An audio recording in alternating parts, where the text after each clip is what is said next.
Assalamualaikum warahmatullahi wabarakatuh. Bagaimana kabarnya konco tani utun? Semoga sehat selalu dan dilimpahkan rezekinya. Amin. Di kesempatan kali ini saya sedang berkunjung di kebun saya, melihat perkembangan cabai sulam saya. Di sini perkembangannya seperti ini. Hampir menyeluruh rata, tapi juga masih ada yang pertumbuhannya kurang. Ini usia 37 HST sulam, varietas serasih. Nah, ini untuk kaliber yang di awal.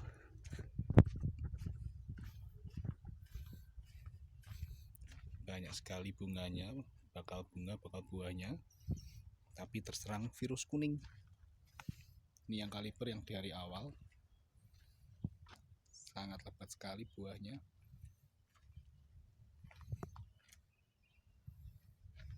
Nah, di kesempatan kali ini saya ingin berbagi tips sekitar pruning atau potong pucuk. Saya akan memberikan tips saya dan pengalaman saya terhadap pruning atau potong pucuk berdasarkan waktu pruning dan berdasarkan cara pruning.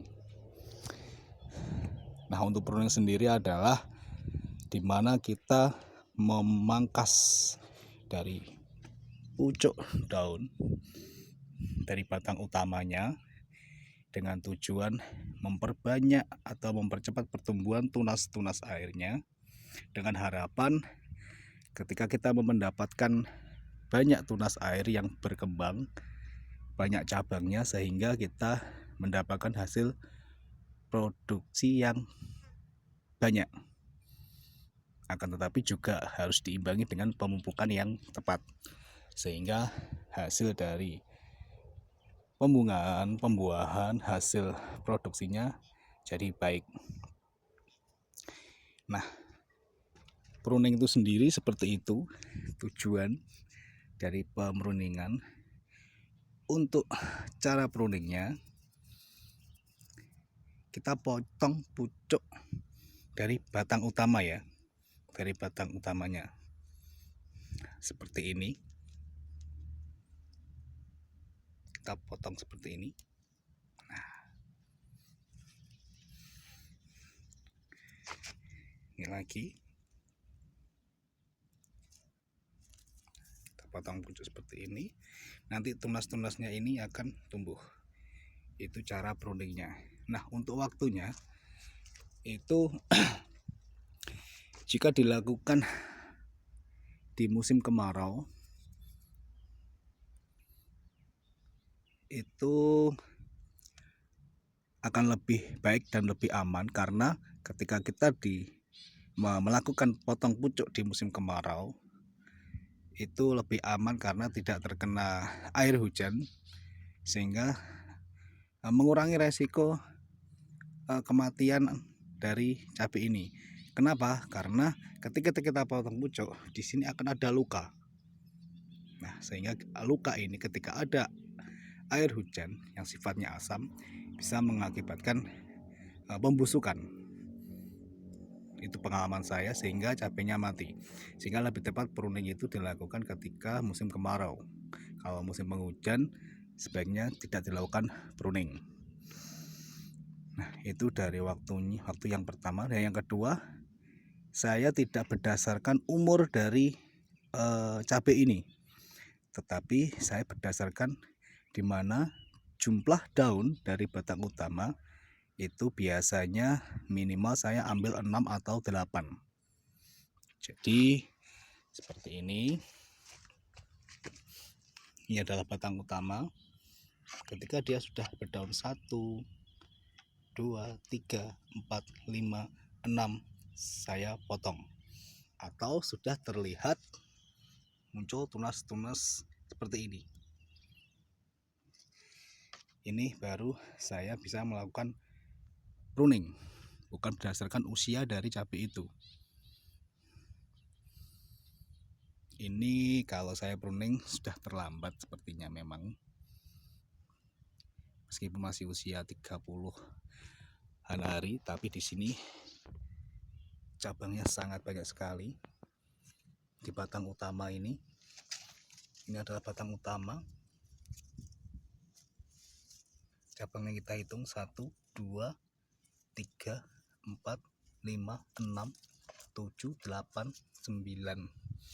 9 dari satu batang ini tanpa saya pruning. Memang di beberapa varietas tanpa melakukan pruning itu cabangnya sudah bisa pertumbuhan cepat, tetapi itu didorong juga dengan pemberian pupuk yang tepat. Itu dia koncotan Eutun, tips saya melakukan pruning. Jangan lupa ketika melakukan pruning dengan harapan memperbanyak tunas, di situ kita harus memberikan pupuk, yaitu fosfat dan juga N yang lebih tinggi, nitrogen dan fosfat lebih tinggi, karena nitrogen untuk membantu pertumbuhan dan fosfat untuk membantu pertumbuhan tunas-tunas ini.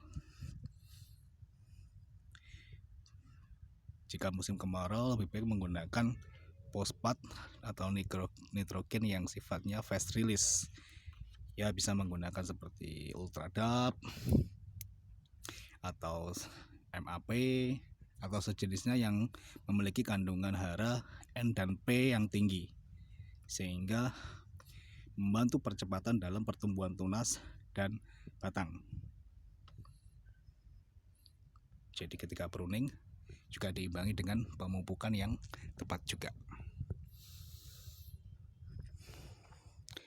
Sekian dulu koncotan Eutun, tips saya melakukan pruning pada cabai. Ini disclaim ya, berdasarkan pengalaman pribadi saya seperti itu ketika melakukan pruning.